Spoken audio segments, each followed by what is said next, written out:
नमस्कार, जय हिंद दोस्तों। मैं हिमांशु अपने चैनल में स्वागत करता हूं। तो दोस्तों, आज हम लोग यूपी ट्रिपल एस सी का जो पैट का एग्ज़ाम होता है उसको डिस्कशन करेंगे और जिसके प्रीवियस ईयर के प्रैक्टिस सेट है जो हम लोग सॉल्व करेंगे। और सॉल्व करने के साथ साथ हम लोग ये भी देखेंगे उनके एक्स्ट्रा फैक्ट्स जो मिलते जुलते हैं उनको भी देखेंगे, क्योंकि 28 अक्टूबर को पैट का एग्ज़ाम होगा जिसमें काफ़ी क्वेश्चन है जो रिपीटेड होते हैं, प्रीवियस ईयर क्वेश्चन पेपर से ही आते हैं। और फिर जो मिलते जुलते और भी एक्स्ट्रा फैक्ट्स उनको बताएंगे ताकि अगर कोई नए क्वेश्चन बनेंगे तो वो बताएंगे। इससे पहले मैं कहूँगा कि वीडियो को अंत तक देखें तथा चैनल को मतलब सब्सक्राइब कर दें तथा वीडियो को शेयर भी कर दें। ठीक है, तो बिना वक्त गवाए हुए मैं सीधे वीडियो पे चलता हूँ। तो आपने जैसे कि देख ही लिया है कि ये 2021 का प्रीवियस ईयर के पेपर है, तो इसको सॉल्व करते हैं। चलिए बिना वक्त गवाए हुए पहले जूम कर लेते हैं इसको। ठीक है, तो पहला क्वेश्चन है, निम्नलिखित किस क्रम में भारत में आए थे। अब ये जो कुछ लेखक हैं या फिर इनको बोल सकते हैं कि ये किस क्रम में आए थे, तो कोई 3 नाम दिए, टॉमस रो हैं, फयांग है, हेनसांग है। ठीक है, अब इनमें से सही इस क्रम बताना है कि कौन सा किस क्रम में आया था। देखो मैंने ये बता दिया, टॉमस रो, फयांग और हेनसांग।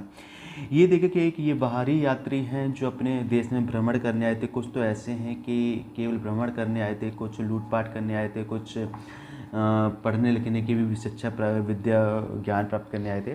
तो सबसे पहले देखो इनमें जो बताते हैं, सबसे पहले फर्स्ट नंबर पे आए थे वो जो सबसे फर्स्ट नंबर पे आए थे वो फयांग आए थे। जब फर्स्ट नंबर पे ये आए थे फयांग आए थे, सेकंड नंबर पे हेनसांग और टॉमस रो थर्ड नंबर पे आए थे। ठीक है, तो फयांग आया था, ये एक चीनी बौद्ध यात्री था जो गुप्त शासन काल था।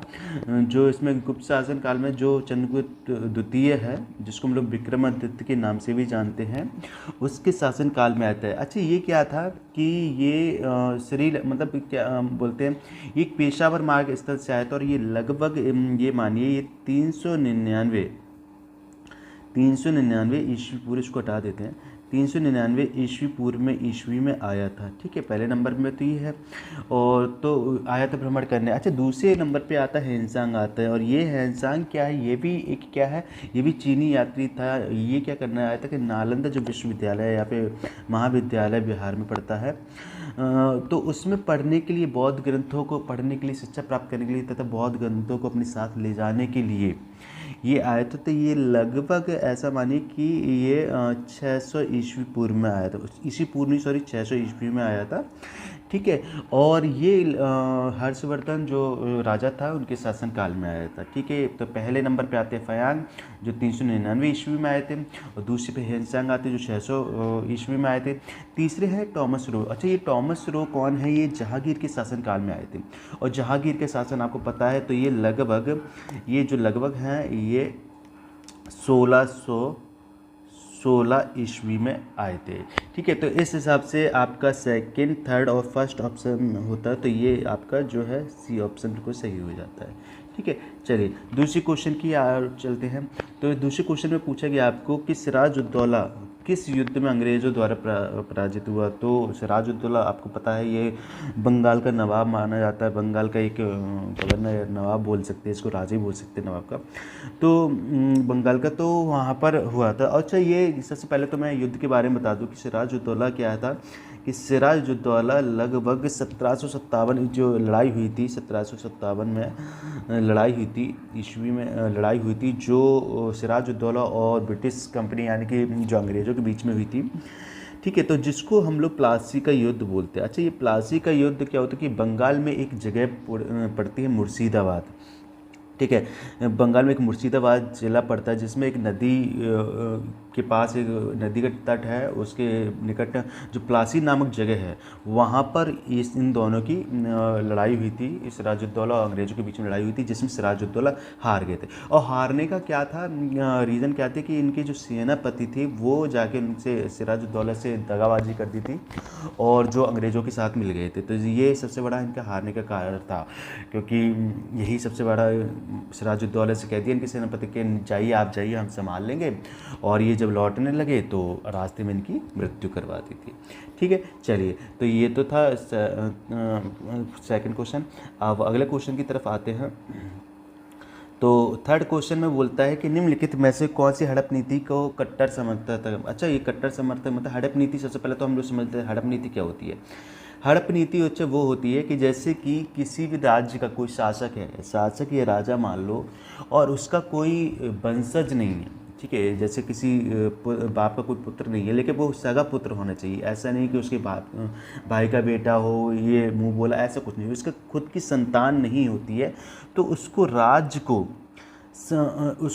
को क्या है, ब्रिटिश कंपनी क्या करनी है कि इसको हम संभाल लेंगे। तो इसका जो समर्थक था सबसे बड़ा लॉर्ड डलहौजी बोलेंगे, क्योंकि ये क्या करते थे, ब्रिटिश साम्राज्य का ये विस्तार करना चाहते थे। और इन्होंने क्या किया, तो एक लॉर्ड गवर्नर डलहौजी थे, तो ये हड़प नीति के तहत जितने भी ब्रिटिश राज का विस्तार करना चाहते, तो जितने भी राज्य थे जिनका कोई वारिस वंशज नहीं है, तो हड़प नीति के तहत इसको हड़प लेते थे। ठीक है, चलिए अगला करते हैं कि अगला क्वेश्चन है, चौथा है कि भारतीय इतिहास में धन्वंतरी कौन थी। तो देखो धन्वंतरी आपको बता दूं कि इसमें सेकंड ऑप्शन आपका सही हो जाए कि धन्वंतरी चंद्रगुप्त विक्रमादित्य के सभा को सुशोभित करने वाले एक प्रसिद्ध चिकित्सक थे। ठीक है, ये एक चिकित्सक थे, और ये धन्वंतरी क्या होते, जो आयुर्वेदिक के अच्छे चिकित्सक माने जाते थे, बहुत उस टाइम के सबसे बढ़िया चिकित्सक थे जो सभी का इलाज करते थे। ये देखो आपको पता है जो राजघराने होते थे उसमें सभी लोग होते थे, हर काम करने वाले अलग अलग होते थे, गायक अलग होते थे, कला चित्र वाले अलग होते थे, और चिकित्सक अलग होते थे। तो ये एक चिकित्सक थे जो चंद्रगुप्त विक्रमादित्य के राज्य में थे। ठीक है, चलिए आगे बात करते हैं, मौर्यकालीन भारत में विवरण वाली इंडिका के लेखक कौन है। सबको पता है कि चीनी यात्री है एक मेगास्थनीज, जो जिन्होंने एक बुक लिखी थी, इंडिका नामक से बुक लिखी थी, तो वो लेखक हैं इनके। ठीक है, चलिए आगे क्वेश्चन की तरफ बढ़ते हैं कि साइमन कमीशन किस वर्ष प्रथम बार आया था। साइमन कमीशन आपको पता है कि लगभग ये 1928 को आया था। आया क्या था देखा जाए तो 1927 को ही गया था, 1927 को ही आया था, लेकिन पूरी तरह जो लागू हुआ था वो 1928 को हुआ था, जिसका कई लोगों ने, जो हमारे आंदोलनकारी थे, जिन्होंने इसका विरोध भी किया था, बहुत जाकर इसका विरोध किया था, साइमन कमीशन वापस जाओ। तो ये लगभग, अगर इसमें सन वैसे 1927 है, लेकिन इंडिया में आपको पता है कि 1928 में आया था, तो इसका डी ऑप्शन सही है। ठीक है, चलिए तो अगले क्वेश्चन की तरफ बढ़ते हैं। तो इसमें बोला गया है कि निम्नलिखित का मिलान कीजिए। अच्छा, ये 3 साइड नाम दिए गए हैं, और मतलब ये किस किस की पार्टी थी या किसका संगठन था या क्या था, और एक साइड क्या है, इसमें नाम दिए गया कि ये किसके द्वारा, किस स्वतंत्रकारी के द्वारा दिया गया था। तो पहला बोला गया इंडियन नेशन आर्मी, तो ये इसको जो हम लोग भारत आज़ाद हिंद फौज भी बोल सकते हैं, या हिंदू राष्ट्र फौज भी बोल सकते हैं, कुछ भी बोल सकते हैं। तो ये देखो, ये सुभाष चंद्र द्वारा दी गई थी, आपको मैं बता दूँ, ये सुभाष चंद्र द्वारा इसको दिया गया था। गदर पार्टी की स्थापना किसने की थी। इसमें गदर पार्टी में 3 लोग थे, लेकिन इनमें से एक नाम दिया गया है, लाला हरदयाल इनके थे। अच्छा, मित्र मेला बीडी इनके सावरकर द्वारा किया गया था, और होम रूल लीग की स्थापना की गई थी एनी बेसेंट द्वारा कर ली गई थी। तो लगभग इसमें ये बी ऑप्शन इसका सही है। ठीक है, चलिए अब आगे बोलते हैं इसमें निम्नलिखित में से महात्मा गांधी के खिलाफत आंदोलन से जुड़ने का विरोध किसने किया था। सबको पता है मोहम्मद अली जिन्ना ने किया था, क्योंकि एक आंदोलन चलाया था मुस्लिमों के खिलाफ या काफ़ी चीज़ों के खिलाफ महात्मा गांधी जी ने, तो एक खिलाफत आंदोलन चलाया था, जिसमें क्या था कि जो भारत आज़ाद होने वाला था, भारत के आज़ादी के लिए आंदोलन चलाई जा रही थी, तो जिसमें क्या था, ये जो मोहम्मद अली जिन्ना थे, इन्होंने गांधी जी का पूर्णतः विरोध किया, और जो कांग्रेस की नीतियां थीं उनका भी पूर्णतः विरोध किया। ठीक है, मोहम्मद अली जिन्ना ने। और इसी के साथ साथ क्या है कि मुसलमान भाई हैं, उनको भी भड़काया है कि हमारे लिए एक अलग राष्ट्र की मांग की जाए, इस तरीके से भड़काया। तो इसका जो खिलाफत जिसका पूर्णतः विरोध मोहम्मद अली जिन्ना ने किया, जिसका थर्ड ऑप्शन सही है। चलिए आगे बोलते हैं। तो इनमें है कि 10वां क्वेश्चन है, इनमें से कौन सा क्रांतिकारी संगठन काकोरी षड्यंत्र केस में शामिल था। अच्छा ठीक हो, काकोरी एक जगह पड़ती थी जो काकोरी एक जगह पड़ती थी जो आपकी लखनऊ की साइड पड़ती थी, ठीक है, जो लखनऊ से सहारनपुर वाला मार्ग था, वहाँ पे काकोरी जगह पड़ती थी, जहाँ पर एक हिंदू राष्ट्र या हिंदुस्तान रिपब्लिक एसोसिएशन, ये एक संगठन था। ये संगठन क्या था, इनका एक ये था कि क्योंकि लड़ाई लड़ने के लिए, आज़ादी लड़ने के लिए उनको धन की आवश्यकता होती, तो धन कहाँ से, तो इनके एक यही था कि चलो जो भी होगा धन, जो हम सरकारी लूटपाट करेंगे। और लूटपाट केवल इतना मकसद था कि जो भी हम करेंगे केवल सरकार का मतलब जो अंग्रेज़ों के लिए था, कि अंग्रेज़ों की जो धन होगा उससे ही खजाना था, उसको ही लूटना था और उसको अपने काम में लाना था, ठीक है। तो हिंदुस्तान रिपब्लिकन एसोसिएशन द्वारा इसका षड्यंत्र में शामिल थे, जो एक जगह पड़ती है लखनऊ से सहारनपुर के बीच में, काकोरी, जहाँ पर एक ट्रेन चलती थी, वहाँ पे सरकारी खजाने की लूटपाट की थी, ठीक है। इसको हम लोग HRA भी बोल सकते हैं, ठीक है। चलिए ठीक है, अब अगला क्वेश्चन आता है 11, बोलता है कि नागार्जुन सागर बांध किस नदी पर बना हुआ है। तो सबको पता है कृष्णा नदी पर बना हुआ है, ठीक है। कृष्णा नदी पर सबसे बोलते हैं, मतलब ये सबसे बड़ा बांध बोला जाता है। इसके निर्माण लगभग आपको 1955 में स्टार्ट हो गया था। इसका निर्माण 1955 में स्टार्ट हो गया था और लगभग इसको 12 साल लगे थे। तो ये 1967 के ईस्वी के आसपास पूर्ण कर दिया गया था और ये आंध्र प्रदेश में पड़ता है, जो अब स्थित तेलंगाना है। वहाँ पे जो कृष्णा नदी है, वहाँ पे नागार्जुन सागर बांध है, ठीक है। चलिए अब आगे क्वेश्चन बढ़ता है कि माउंट एवरेस्ट पर प्रथम बार चढ़ाई किस वर्ष की गई थी। तो प्रथम बार चढ़ाई आपको पता है 1953 में लगभग की गई थी, 1953 में की गई थी, ठीक है। और ये एक हिलेरी नाम के थे, हिलेरी नाम के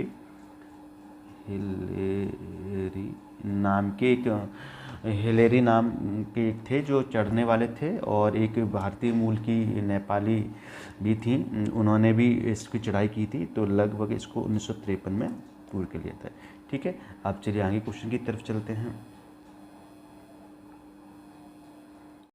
क्वेश्चन की तरफ बढ़ते हैं, अगले क्वेश्चन की तरफ। तो एक ये 13वें नंबर का क्वेश्चन है, जिसमें बोला गया भारत में स्थित पक्षी अभयारण्य राष्ट्रीय उद्यान का नाम क्या है। तो देखो भारत में स्थित काफ़ी हैं और इसमें से ये देखो, ये तो दर्रा है अभयारण्य, ये सब चीज़ नहीं है।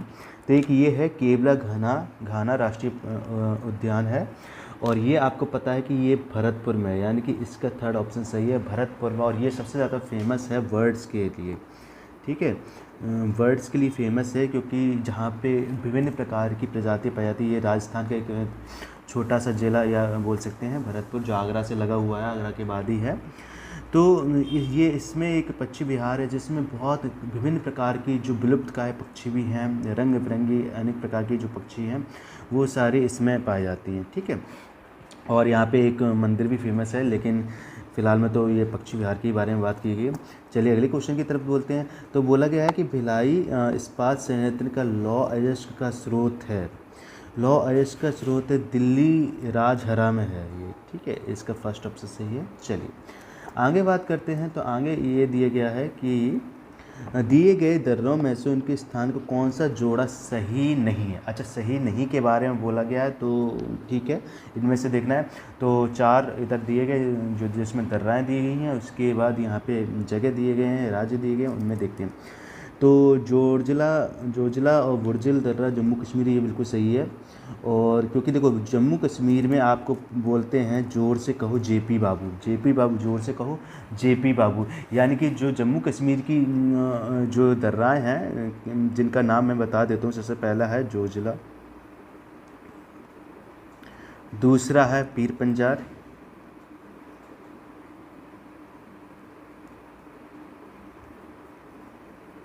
तीसरा है काराकोरम,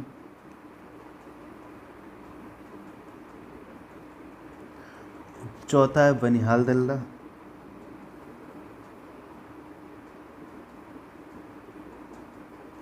और 5वीं है बुर्जिल दर्रा। तो ये 5 दर्राएँ हैं जो जम्मू कश्मीर में पाई जाती हैं, जम्मू कश्मीर की दर्राएँ हैं, जिसको हम लोग एक शॉर्ट फॉर्म में बोल सकते हैं, जोर से कहो जेपी बाबू, ठीक है। तो ये तो 5 दर्राएँ, इनके नाम याद कर लेंगे, ठीक है। और इनकी कितनी ऊंचाई है, कहाँ पे स्थित हैं, किस मार्ग को किस मार्ग से जोड़ते हैं, ये भी सब याद कर लेंगे आप लोग, चलिए अगली बात करते हैं बारा और लापचा ला और सिपकिला। तो ये देखो ये किसके लिए, उत्तर प्रदेश। देखो उत्तर प्रदेश में आपको मैं बताऊँ कोई भी दर्रा नहीं पाया जाता। इसका कारण ये है क्योंकि दर्रा हमेशा पहाड़ी क्षेत्र में पाया जाता है, क्योंकि जो दो पहाड़ों के बीच की जो दरार होती है उनको दर्रा कहते हैं, जिससे मार्ग भी निकलते हैं, मार्ग इधर से उधर जाने के लिए। तो ऐसी कोई दर्रा नहीं है। तो बारा लापचा ये आपकी हिमाचल प्रदेश की दर्रा है। तो हिमाचल प्रदेश में 3 दर्राएँ बहुत फेमस हैं हिमाचल प्रदेश की, जिसमें सबसे पहला है रोहतांग दर्रा, जो बहुत पूछी जाती है। रोहतांग आपके अगले उसमें भी बोली जा रही है। और फिर आगे है शिपकिला, शिपकिला। तीसरा आता है बाड़ा लाचा, बाड़ा लाचा बोल दो या बाड़ा लाचा एक ही बात है, लापचा। ये है, ये सिक्किम की दर्रा है। तो ये तो पहला तो मतलब दूसरा तो गलती है, ये नहीं होना है, इसमें नहीं है। उसके बाद फिर अगला क्या बोलते हैं, हिमाचल प्रदेश की लाथाला, नीति पास और लिपू लेक। देखिए हिमाचल प्रदेश की ये नहीं है, क्योंकि नीति पास और लिपू लेक तो ये उत्तराखंड की दर्रा है, जिसको हम लोग नाम से जानते हैं नीलमा, नीलमा नाम से जानते हैं, नीलमा बोल सकते हैं। उत्तराखंड की जो है नीलमा, नील से होती है नीति दर्रा, नीति दर्रा। ला से होता है लिपू लेक, लिपू लेक। और माँ से होती है माना दर्रा, ठीक है, माना दर्रा। तो ये उत्तराखंड की दर्रा है, तो ये भी नहीं होगी। चलिए अब थर्ड ऑप्शन को और चेक कर लेते हैं। थर्ड ऑप्शन में क्या है कि नाथुला और जेप्सिला, हाँ ये थे, ये नाथुला दर्रा, नाथुला दर्रा है, ये सिक्किम की दर्रा है। तो सिक्किम में देखो 2 दर्रा बहुत फेमस है, 2 ही हैं एक्चुअली, फेमस हैं तो काफ़ी, लेकिन जो फेमस हैं वही दर्रा नाम दिए जाते हैं, नाथुला और जेप्सिला। तो यानी कि आई थिंक इसमें जो 2 ऑप्शन है, दूसरा तीसरा है, यही गलत है। तो इसके हिसाब से किस ऑप्शन में दिए गए दूसरा तीसरा, ये बी ऑप्शन इसका सही हो जाएगा, ठीक है। चलिए अब आगे बात करते हैं कि किसके बढ़ने के फलस्वरूप निजी निवेशों में वृद्धि की अधिक संभावना होती है। तो देखो अब इसमें पूछा कि क्या हम लोग अगर बढ़ाएं तो जिसके मतलब जो भी आय होगी या फिर आप देखें इनकम, कैपिटल इनकम, ये सारी चीज़ें, देश की इनकम होगी वो कैसे बढ़ेगी। तो देखो सबसे पहले ब्याज दर से कुछ नहीं बढ़ता है। शेयर मार्केट की कीमत बढ़ती भी घटती भी है, इसका कोई मतलब नहीं है। व्यक्तिगत कर ऐसा कुछ नहीं है। एक होती है नई पूंजी पर अनुमानित प्राप्ति। एक हम लोग नई पूंजी किसी या बिजनेस को स्टार्ट करते हैं या हम इसी को सोच के करते हैं कि हाँ उसमें कुछ ना कुछ वृद्धि की आशा होती है, हाँ कि हम नई पूंजी लगा रहे हैं तो इसमें ज़रूर हमें वृद्धि मिलेगी। तो इसमें सबसे सही ऑप्शन है जो तीसरा ऑप्शन हो जाएगा, नई पूंजी व अनुमानित प्राप्ति, ठीक है। चलिए अगला क्वेश्चन की तरफ चलते हैं। तो बोल रहा है भारत की राष्ट्रीय आय का आकलन करने वाली संस्था क्या है। सबको पता है सेंट्रल स्टैटिस्टिक्स एसोसिएशन, यानी कि जिसको बोलते हैं केंद्र की सांख्यिकी संगठन, जिसका ये है, ठीक है। तो इसका हेडक्वार्टर भी सबको पता है न्यू दिल्ली में है, तो कोई खास ऐसा चीज़ नहीं है, बहुत सिंपल क्वेश्चन था। अब बात करते हैं कि इसमें बोल रहा है सेवा क्षेत्र का दूसरा नाम क्या है। सेवक क्षेत्र का दूसरा मतलब सेवा क्षेत्र किस में आती है। तो सेवा क्षेत्र आपका दूसरा नाम हम लोग इसके में जो तृतीयक जो क्षेत्र है या तृतीयक क्षेत्र बोलते हैं, वो सेवा क्षेत्र के ही आता है। अब ये तृतीयक क्षेत्र कैसे होते हैं, तो सबसे पहले मैं इसका प्राथमिक और द्वितीयक क्षेत्र बता देता हूँ तो आपको पता चल जाएगा। तो प्राथमिक क्षेत्र होता है जो ज़मीन से जुड़ा होता है। तो ज़मीन से क्या होती है, सीधी सेवा जो बहुत सिंपल तरीके से हो सकती है, जिसमें कृषि होते, वन होते, ये आसानी से मिल सकते हैं, ठीक है। तो ये प्राथमिक क्षेत्र है, ठीक है। जिसमें पशुपालन भी है, ये भी हम लोग प्राथमिक क्षेत्र ही आसानी से कर सकते हैं, ठीक है, ज़्यादा पूंजी की भी आवश्यकता नहीं होती है। द्वितीय क्षेत्र में क्या होते हैं, द्वितीय क्षेत्र में जैसे कि किसी चीज़ का हम निर्माण कर रहे हैं, ठीक है, या जैसे या फिर किसी को उपयोगी सेवाएं प्रदान कर रहे हैं, तो ये द्वितीय क्षेत्र में आते हैं। तृतीय क्षेत्र में क्या आता है, तृतीय क्षेत्र के अंदर व्यापार आता है, यातायात आता है, मनोरंजन या स्वास्थ्य वगैरह, ये किस में आते हैं, तृतीय क्षेत्र में आते हैं, ठीक है। तो इसका तृतीय क्षेत्र हो जाता है। अब आगे आता है क्वेश्चन, भारत में आगे क्वेश्चन आ रहा है कि भारत में श्वेत क्रांति के जनक के रूप में कौन जाना जाता है। सबको पता है भाई, श्वेत क्रांति के जनक सबको पता है, बहुत सिंपल सा क्वेश्चन है। तो ये इसमें श्वेत क्रांति के तो ये तो देखो, ये बलवंत राय मेहता तो एक समिति थी, MS स्वामीनाथन ने ग्रीन क्रांति के, ग्रीन रिवोल्यूशन के।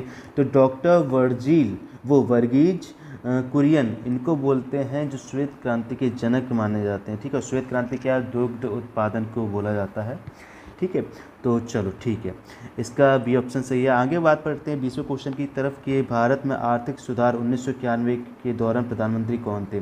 देखो आपको एक चीज़ बताओ, इसी में क्वेश्चन भी आ सकते हैं, प्राइवेटाइजेशन कब लागू हुआ था। प्राइवेटाइजेशन आपको पता है 1991 में ही प्राइवेटाइजेशन हुआ था, 91। ठीक है, अब उस टाइम सबसे पहले कौन उस टाइम प्रधानमंत्री थे, तो पी.वी. नरसिम्हा राव थे, वो उस टाइम के प्रधानमंत्री थे। ठीक है, पी.वी. नरसिम्हा राव थे, जिन्होंने विकास की गति को बहुत बढ़ाया था और इस तरीके से। ठीक है, कैसे देश में विकास किया जाए, ये सारी चीज़ हैं प्रधानमंत्री। अब आगे बात करते हैं भारत के संविधान में इनमें से क्या राज्य सूची सम्मिलित नहीं है। तो देखो भारत के जो कॉन्स्टिट्यूशन है उसमें पुलिस भी आती है। ठीक है, जेल तो है ही, और कानून और व्यवस्था है, लेकिन दंड प्रक्रिया नहीं आती है। ठीक है, दंड प्रक्रिया नहीं आती है क्योंकि दंड प्रक्रिया आती सीआरपीसी और आईपीसी के तहत आती है। तो जो डी ऑप्शन है वो आपका इसमें सही हो जाएगा। ठीक है, आगे बात करते हैं निम्नलिखित में से क्या भारतीय संविधान का मुख्य विशेषता नहीं है। भारतीय संविधान की मुख्य विशेषताएं नहीं है अर्थ संघीय संरचना और प्रतिबद्ध न्यायत्र शक्तियों का विवरण निम्नलिखित संविधान और संविधान की, ये नहीं है, केवल बी ऑप्शन इसके लिए हो जाएगा। प्रतिबद्ध न्यायत्र नहीं आती है इसकी विशेषता, क्योंकि प्रतिबद्ध न्यायत्र तो मैंने आपको बताई थी आईपीसी सीआरपीसी जो जुडिशियल का है, तो ये नहीं आएगी। ठीक है, बाकी सब आपको अधिकार दिए हैं, रचनाओं के बारे में बताया गया कि जो देश का स्ट्रक्चर है उसके बारे में बताया, सारी चीज़ें हैं, तो ये नहीं आएगी। चलिए आगे बात करते हैं, एक मिनट, ये क्या ओपन हो गया है। ठीक है, आगे बात करते हैं कि अब आगे क्वेश्चन बढ़ता है कि इसमें दिया गया है कि निम्नलिखित में से क्या भारतीय नागरिक को आर्थिक न्याय प्रदान करता है।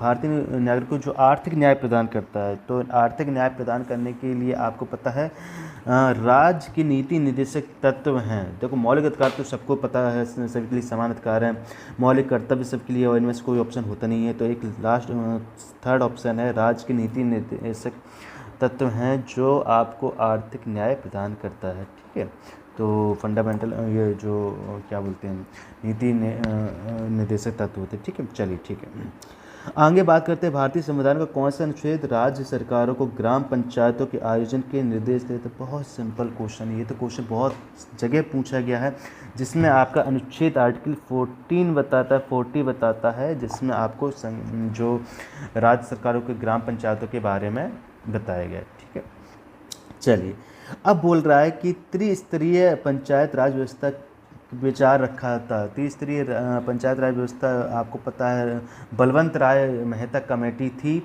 जिसने बनाई। देखो अशोक मेहता ने क्या थी कि वो 2 स्तरीय बनाई थी कमेटी, लेकिन जो बलवंत राय मेहता थी जिन्होंने त्रिस्तरीय कमेटी बनाई थी। ठीक है, त्रिस्तरीय कमेटी बनाई थी, और त्रिस्तरीय में इन्होंने क्या बताया था कि ग्राम पंचायत, ग्राम समिति और जिला पंचायत के बारे में इन्होंने कमेटी बताई थी। ठीक है, तो इस तरीके के क्वेश्चन है, 25 क्वेश्चन हो गए हैं। आगे क्वेश्चन की ओर बढ़ते हैं, बहुत अच्छे क्वेश्चन आए हैं। चलिए 26वें क्वेश्चन की तरफ चलते हैं। तो उन्होंने बोला कि बिजली का प्रवाह सर्किट में कब होता है। बिजली का प्रवाह सर्किट में कब होता है, तो प्रवाह सर्किट में कब होता है, सीधी सी बात है कि इसमें एक मिनट, ये 26 का क्वेश्चन है जो मुझे देखना पड़ेगा, थोड़ा समझना पड़ेगा। इसमें देखो सीधी सी बात है, सबसे पहला है स्विच चालू होने पर, बिल्कुल सही बात है, स्विच बंद होने पर और स्विच बंद या चालू होने पर निम्नलिखित कोई वोल्टेज नहीं होता है। ऐसा तो कुछ नहीं है। आपको कुल मिला के यहाँ पर आपका स्विच बंद होना के ऐसे टिक लगा दिया है। मेरे ख्याल से इसका आंसर स्विच चालू होने पर, क्योंकि बिजली सर्किट में कब होता है, सर्किट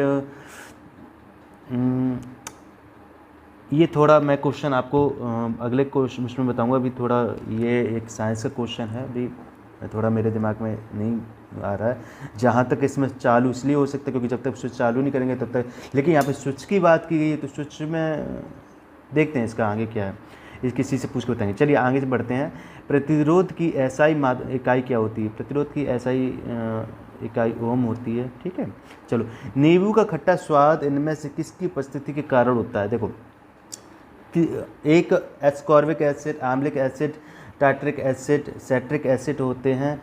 तो ये होते हैं, तो इनके कौन कौन से हैं? तो सबसे पहले नींबू के खट्टे को तो हम लोग ये बोल देते हैं नींबू विटामिन सी, यानी कि विटामिन सी सेट्रिक एसिड, जो नींबू का खट्टापन होता है, नींबू या संतरा का खट्टापन। अब अगर एस्टिक एसिड हो या टार्टरिक एसिड हो या टार्टरी का होता है तो टार्टरिक एसिड होता है। फॉर्मिक एसिड जब कोई चींटी वगैरह खा लेती, चींटी वगैरह, तो उससे होता है। तो ये सबसे, अगर इसमें नींबू के बारे में बात करेगा तो साइट्रिक एसिड इसमें हो जाएगा। ठीक है, जिसमें विटामिन सी पाई जाती है। ठीक है, चलिए अब ये कुछ क्वेश्चन थे। आगे बोलता है कर्कटजनक रसायन से होता है। इसका थोड़ा मैं अस्वस्थ हूँ क्वेश्चन का आंसर बताने के लिए। इसका क्वेश्चन का आंसर आपको मैं जल्दी दूंगा। चलिए ठीक है। त्वचा की ऊपरी सतह क्या कहती है? सबको पता है एपिडर्मिस कहलाती है, तो अधिधर्मी एपिडर्मिस बोलते हैं। ठीक है, तो ठीक है ये क्वेश्चन। अब एक मैथ का क्वेश्चन है, तो मैथ में क्वेश्चन चलो देख लेते हैं। इसमें क्या क्वेश्चन है कि ये है, पहला क्वेश्चन है जैसे कि ये है, इस क्वेश्चन को मैं सॉल्व करवा देता हूँ। चलो यहीं पे तो जितना हो पाएगा, फिर बाकी क्वेश्चन बाद में देखेंगे, या फिर बाद में इसको सॉल्व कर लेंगे। फिलहाल मैं एक क्वेश्चन आपको सॉल्व करवा देते। तो इसमें कुछ क्वेश्चन कुछ ज़्यादा खास नहीं है। ठीक है, इसमें क्या है कि सबसे पहले इसको हमने तोड़ देना है। तो ये लगभग हम इसका स्क्वायर बॉक्स तोड़ेंगे तो लगभग ये इसे 196/159 होगा। इसके ऊपर ये चढ़ा रहेगा, इक्वल 1 + x/13 हो जाएगा। ठीक है, ये हो जाएगा। अगर हम इसको तोड़ेंगे तो ये ऊपर का 14 का है, नीचे का 13 का है, इक्वल, अगर हम इसको लेंगे 13 + x/13 क्या इसको बोल सकते हैं, तो 13 से 13 कैंसिल हो जाएगा। ठीक है, 13 से 13 कैंसिल हो जाएगा। अगर ये इस साइड आएगा x की वैल्यू, तो 14 - 13 हो जाएगा, x की वैल्यू बराबर 1 आ जाएगी। ठीक है, तो इसका ऑप्शन जो भी होगा 1 कहाँ है, 1 ऑप्शन हो जाएगा। बहुत सिंपल सा क्वेश्चन था, कोई ज़्यादा खास नहीं था इसमें। चलिए अब आगे क्वेश्चन आता है कि क्या क्वेश्चन है ये तो ये भी बहुत सिंपल सा क्वेश्चन है, कोई ऐसी खास बात नहीं है। लगभग देखो, अगर हम इसको करेंगे तो लगभग ये 2 गुना होगा, यानी कि 74/2, और ये हो जाएगा तो ये लगभग 8 कितने होने हैं, हाउ मैनी, तो ये ऐसे हो जाएगा, और सॉरी 1 हो जाएगा 1। उसके बाद ये लगभग कटेगा तो 4 टाइम जाएगा, और इसके बाद 300 एक्चुअल आंसर आ जाएगा। तो ये बहुत सिंपल से क्वेश्चन है। कोई नहीं, ये मैथ के क्वेश्चन आप सारे कर ही लेंगे, और नहीं होगा तो मैं बाद में आपको सॉल्व करवा दूँगा, कोई ऐसी बात नहीं है। ठीक है, चलिए आगे क्वेश्चन की तरफ बढ़ते हैं। तो ये सारे अभी मैथ के क्वेश्चन चल रहे हैं। ठीक है, चलिए आगे चलते हैं, आगे क्वेश्चन की तरफ चलते हैं, आगे बढ़ते हैं। तो सबसे पहले 36 का क्वेश्चन को पकड़ते हैं। तो 36 क्वेश्चन में बोल रहा है कि निम्नलिखित में से तीक्ष्ण का विलोम क्या है? तीक्ष्ण होता है मतलब कि क्या है, तीक्ष्ण का मतलब होता है कि बहुत ज़्यादा तीखा टाइप का होता है। ठीक है, तीखा टाइप का होता है, या इसको तीज को हम लोग तीव्र भी बोल सकते हैं। तो इसका जो आपका जो ऑप्शन हो जाएगा कुंठित हो जाएगा, कुंठित हो जाएगा। ठीक है, चलिए अब गजवदन का पर्यायवाची होता है। गजवदन क्या कहते हैं? गजवदन कहते हैं जो गणपति होते हैं। गणपति मतलब गणेश जी को ये एक पर्यायवाची है। तो अब देखिए गणपति इसमें कहीं है, कुछ ऑप्शन हो सकता है, कौन सा पर्यायवाची है? गजवदन पर्यायवाची है, तो इसका आपके पास गणपति कहीं है, आपका सी ऑप्शन सही हो जाएगा। ठीक है, अब 38 का बोल रहे हैं कि कांटों से भरा हुआ बाग के नीचे दिए गए शब्द है। कंटक नहीं होगा, कुचैला नहीं होगा, विकीर्ण नहीं होगा, इसमें होगा कंटकार कीड़े, मतलब इसका मतलब होता है कांटों से भरा हुआ। चलिए ये हिंदी क्वेश्चन थे, काफ़ी ठीक थे। ठीक है, चलिए अब यहाँ पे एक क्वेश्चन आ जाते हैं हम लोग यहाँ पे। 39 नंबर का क्वेश्चन करते हैं। तो 39 नंबर का क्वेश्चन में दूध का दूध और पानी का पानी करना, मुहावरे का मतलब बिल्कुल सही बात है। नेड़ा ऐसे करना कि जिसमें सारी चीज़ें अलग हो जाएं। तो इसके लिए ऑप्शन देखो क्या है कि दुग्ध, ये तो होने ही नहीं है, मिलजुल कर रहना बिल्कुल नहीं। पक्षपात पूर्ण निर्णय का ये कोई मतलब नहीं है, पक्षपात पूर्ण क्यों होता, ठीक है। तो उचित निर्णय करना, बिल्कुल उचित निर्णय का मतलब बिल्कुल सही निर्णय देना है कि दूध का दूध पानी का पानी। अब आगे शुद्ध वर्तनी का चयन करें, शुद्ध वर्तनी का चयन करें। तो आपका पास जिसमें दिया बहिष्कार, ये तो गलत हो जाएगा, ठीक है, ये गलत है। बहिष्कार ये भी गलत है आपका बिल्कुल, क्योंकि बहिष्कार होता है, ठीक है। ये ऑप्शन आपको बिल्कुल सही है, बहिष्कार नहीं होना है। तो आपका यहाँ पर थर्ड ऑप्शन बिल्कुल सही हो जाना है, ठीक है, थर्ड ऑप्शन बिल्कुल सही हो जाना है। चलिए, अब ये कुछ आपके पैराग्राफ हैं, इंग्लिश के हैं, पैसेज हैं, जिनको पढ़कर आपको ऑप्शन देना है। तो ये पढ़ने के बाद ही आप ऑप्शन दे पाएंगे आप। चलिए ठीक है, चलिए आगे बढ़ते हैं। तो आगे बोल रहे हैं कुछ रीजनिंग के क्वेश्चन आ गए हैं खास, तो जिसमें बोला गया है कि दिए गए विकल्पों में से संबंधित शब्द का चयन कीजिए। तो कुत्ता जो रेबीज को इंडिकेट करता है, मच्छर किसको करता है? देखो, कुत्ते से जब काटता है तो आपको पता है रेबीज हो सकता है, जो उससे बीमारी हो सकती है वो रेबीज, जिसको हम लोग हाइड्रोफोबिया भी बोलते हैं। अब मच्छर काटेगा तो भैया प्लेग नहीं होगा, ठीक है, प्लेग नहीं होगा, क्योंकि प्लेग चूहे वगैरह से हो जाता है। मृत्यु तो किसी भी चीज़ से हो सकती है, तो ये तो नहीं होगा। डसना तो सांप के काटने से, तो एक ऑप्शन बचता है मलेरिया होता है, मलेरिया डेंगू होता है, इस जगह अगर डेंगू भी होता है तो वो भी हो जाता है, ठीक है। चलिए आगे क्वेश्चन की ओर बढ़ते हैं। तो आगे क्वेश्चन में ये दिया गया है कि उस शब्द का चयन कीजिए जो समूह में बाकी शब्दों से मेल नहीं खाता हो। बाकी शब्दों से मेल नहीं खाता हो तो उसके देखते हैं। अब वो क्या है, नन नन कहते हैं धर्म संगनी, यानी कि धर्म से रिलेटेड हो, और धर्म से रिलेटेड हो।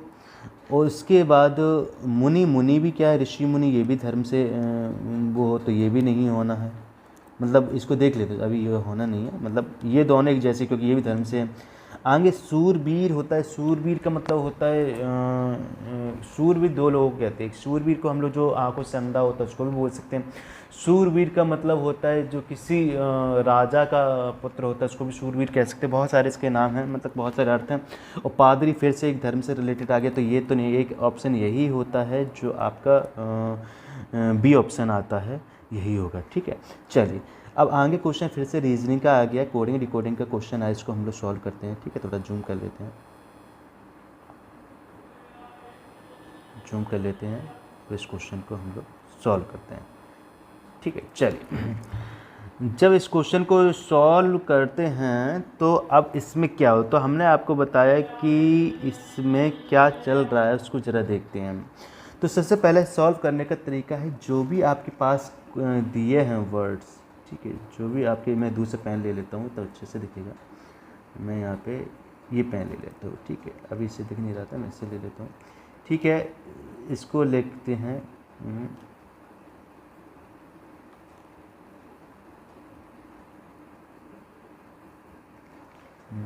कंप्यूटर ऑन, उसमें बोलते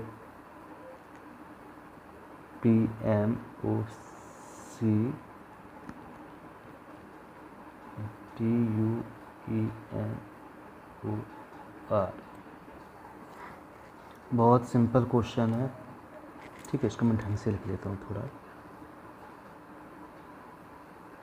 PMOCTUENOR। बहुत सिंपल क्वेश्चन, इसमें कुछ है ही नहीं, सब साफ साफ पैटर्न बन रहा है कि इसको ऐसे मिलाना है, इसको ऐसे मिलाना है, और इसको ऐसे, और ये इसको ऐसे, फिर यहाँ पे ये दो ऐसे मिल रहे हैं, फिर सेम पैटर्न ऐसे ऐसे ऐसे ऐसे मिलाना है। तो बहुत सिंपल सा पैटर्न बनना है, कोई ख़ास चीज़ नहीं है। तो एडवांटेज का भी मिलाना है, तो एडवांटेज का फिर आप लोग देख ही लेंगे कौन सा ऑप्शन होगा, ठीक है। यही जब पैटर्न लगाएंगे तो कोई भी ऑप्शन निकलेगा, तो आप देख लेना उसमें से, ठीक है। आप इसको खुद सॉल्व करना तो ज़्यादा बेनिफिशियल होगा, ठीक है। चलिए आगे क्वेश्चन की तरफ बढ़ते हैं।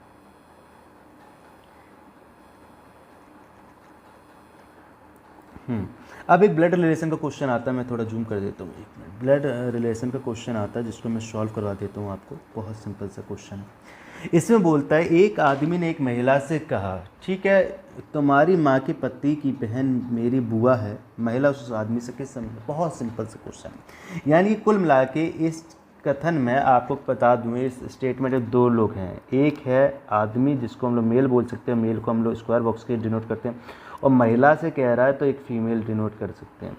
अब कह कौन रहा है, स्टार्टिंग कौन कर रहा है कि आदमी कह रहा है, किससे कह रहा है, महिला से कह रहा है, मतलब आदमी इस महिला से कह रहा है, ये फीमेल है और ये मेल है, तो ये कह रहा है किससे, महिला से कह रहा है। पजल कहाँ से स्टार्ट हो रही, तो आदमी ने महिला से कहा कि तुम्हारी माँ, यानी कि इस महिला की माँ, इस महिला की माँ तो इसके ऊपर चलेगी माँ, तो इनकी ये माँ हो गई, के पति, तो पति ये हो गए हैं, ठीक है, पति ये हो गए, इनके पति, दोनों के बीच में गठबंधन करवा दे, के पति की बहन, के पति की बहन, बहन नॉर्मल सिंपल से रेजिस्टेंस बता दिया, के पति की बहन मेरी बुआ है।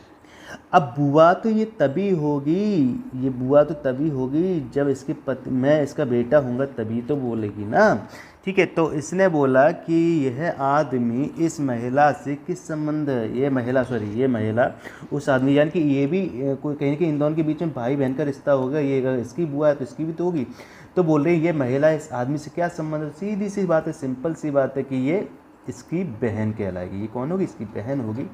तो आपका ये ऑप्शन हो जाएगा, बहन किसी ऑप्शन में है, देखिए ये ऑप्शन है, ठीक है। अब बोल रहा है कि 18 फरवरी 2005 को शुक्रवार था, तो 18 फरवरी 2007 को कौन सा दिन था। ये चाहो तो आप सिंपली क्वेश्चन कर सकते हो, और नहीं है तो आप फिर एक ट्रिक के माध्यम से भी, लेकिन मैं इसको सिंपली, देखो आपको पता है कि हर वर्ष एक एक दिन बढ़ता है।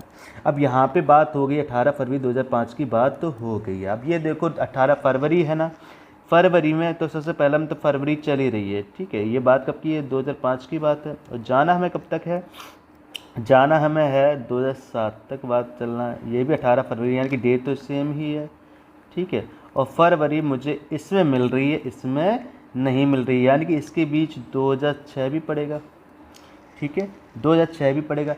अब सिंपल सी बात है, क्या यहाँ पे मुझे लीप ईयर मिलेगा, नहीं मिलेगा, तो इसके बीच में मुझे एक एक्स्ट्रा दिन मिलेगा। क्या यहाँ पे मुझे कोई लीप ईयर है, नहीं है, तो यहाँ पर भी मुझे एक एक्स्ट्रा दिन मिलेगा। और यहाँ पर लीप ईयर है नहीं, क्योंकि यहाँ पे 18 फरवरी की बात खत्म हो गई।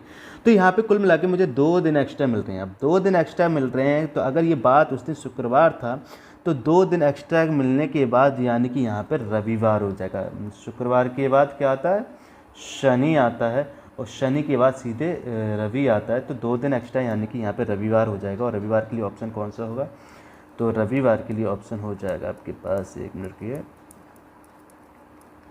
रविवार के लिए आपके पास ऑप्शन फर्स्ट हो जाएगा, ठीक है। चल अब आगे क्वेश्चन आता है, भारत में उस प्रथम राज्य का नाम बताइए जिसमें आपने सभी निवासियों को स्वास्थ्य भी, सबसे सिंपल है भैया, सबसे पहली पहल राजस्थान में की गई थी, ठीक है, ये तो राजस्थान में किया गया था सबसे, और 2021-2022 की बात है, ये 2021 और 2022 के बीच में हुआ था ये सारी चीज़ें। चलिए ठीक है, आगे बोलते हैं। ये RBI ने 22 जुलाई 2021 को किस भुगतान के तहत नए कार्ड जारी किए थे, तो मास्टर कार्ड है, ठीक है, वीज़ा कार्ड है नहीं, क्योंकि RBI ने दिया है, तो सीधी सी बात है मास्टर कार्ड ही होगा, ठीक है। मास्टर कार्ड में जिसमें आप रुपये पे निकाल सकते हैं, और निकाल तो वीज़ा कार्ड, ठीक है, कोई बात नहीं। चलिए आगे बोलता है कि योग के बारे में जागरूकता बढ़ाने के लिए उद्देश्य से भारत में किसके द्वारा मोबाइल ऐप नमस्ते योग किया गया था। नमस्ते सीधी सी बात है, आयुष मंत्रालय है, आयुष मंत्रालय उसके तहत किया गया था। कब किया गया था, तो 12 जून 2021 को किया गया था, तो एक ये ऑप्शन आता है, ठीक है। चलिए इसके बाद हम लोग समझ लेते हैं, आके अगला क्वेश्चन की तरफ चलते हैं। तो अगला क्वेश्चन है, अगला क्वेश्चन की तरफ चलते हैं। तो बोल रहा है टोक्यो पैरा ओलंपिक 2021 को किसके भारतीय दल के ध्वजवाहक के लिए नामित किया गया था। ध्वजवाहक के लिए नामित किया गया था, तो टोक्यो के एक थे मरियप्पन थंगवेलु, 2021 की है, मरियप्पन थंगवेलु थे, तो इनको नामित किया गया था, ठीक है।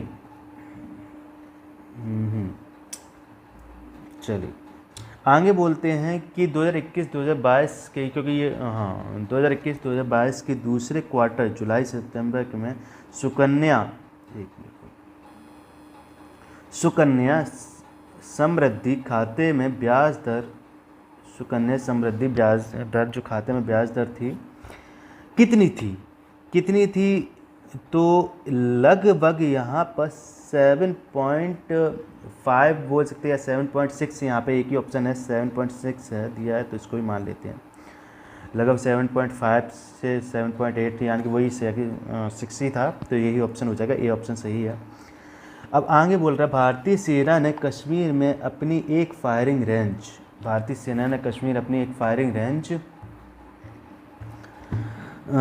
का नाम बॉलीवुड अभिनेत्री की किसके नाम पे रखा था?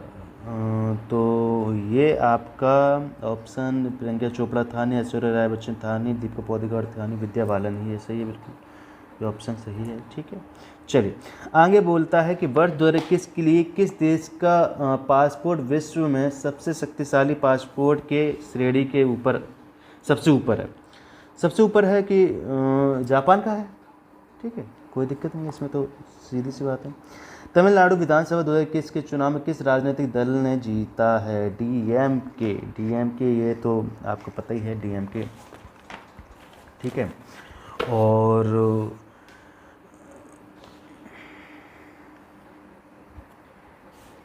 ठीक है, चलिए आगे बात करते हैं। वैश्विक शांति सूचकांक 2021 में कौन सा देश शीर्ष पर रहा है वैश्विक शांति सूचकांक में?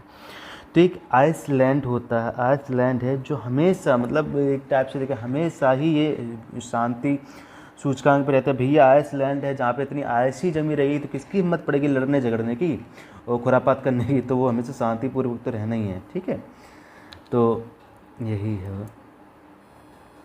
चलो आगे बोलता है कौन सी राज्य सरकार ने मुख्यमंत्री दलित सशक्तिकरण योजना का लागू की है? दलित, तो आपका यहाँ पे फर्स्ट ऑप्शन सही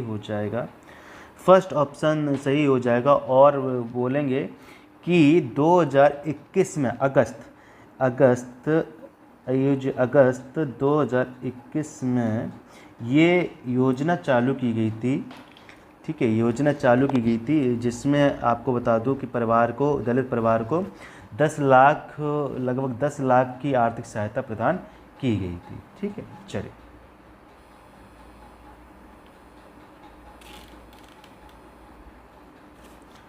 अब अगले क्वेश्चन की तरफ चलते हैं। तो अगला क्वेश्चन दिया गया है इसमें कि निम्नलिखित में से किस देश में थंडर ड्रैगन की भूमि के नाम से जाना? सबको पता है थंडर ड्रैगन, जापान है नहीं भैया, नेपाल है नहीं, श्रीलंका है नहीं, भूटान। क्योंकि भूटान क्या है, ये चाइना से लगभग पूरी तरीके से लगा हुआ है और इसको थंडर ड्रैगन बोलते हैं। ठीक है, चलिए अब बोल रहा है रियाद किस देश की राजधानी है? रियाद है किस देश की राजधानी है? सब पता, सऊदी अरब की राजधानी है रियाद।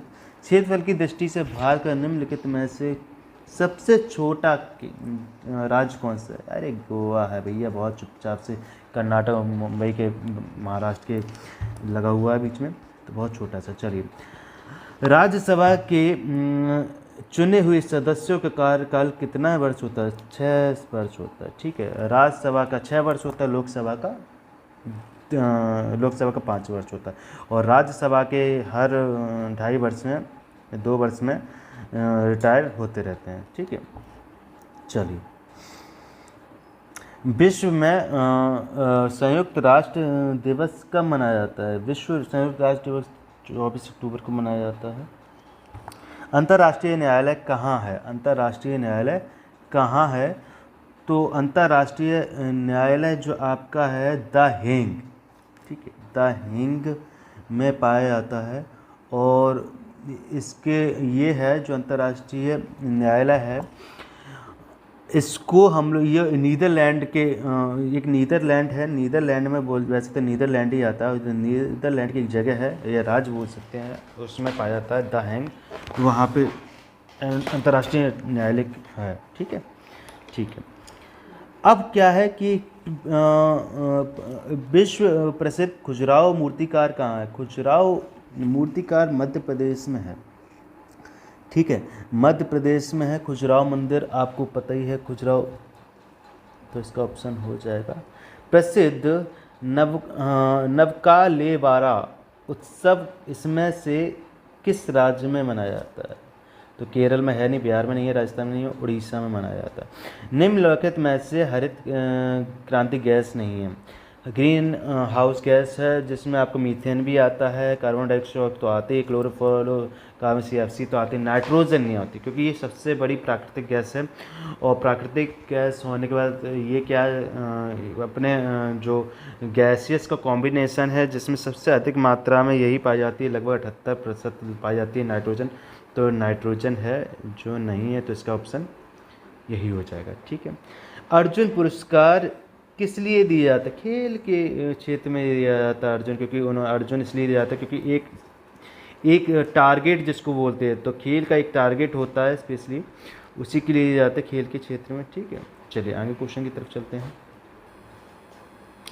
आगे के क्वेश्चन की तरफ अब वो हिंदी के क्वेश्चन आ गए हैं जिसमें से आपको पैसेज दिया है और उसके बाद उसके आंसर बताने हैं, तो ये आप लोग खुद अपने दिमाग से करेंगे। ठीक है, आगे क्वेश्चन है, तो यही क्वेश्चन है अभी तक के लिए। चलिए, तो आज मैंने आपको पैट के जो प्रीवियस ईयर का पेपर था उसको सॉल्व करवा दिए हम, तो आई होप आपको समझ में आ गया होगा। और मैं आपसे कहना चाहूँगा जो भी हमारे चैनल पर, प्लीज़ चैनल को सब्सक्राइब ज़रूर कर दें, क्योंकि भाई सब्सक्राइब ज़रूर कर दें क्योंकि आपके लिए सही वीडियो लेकर आऊँ और ताकि और प्रैक्टिस सेट लगाता चला जाऊँ।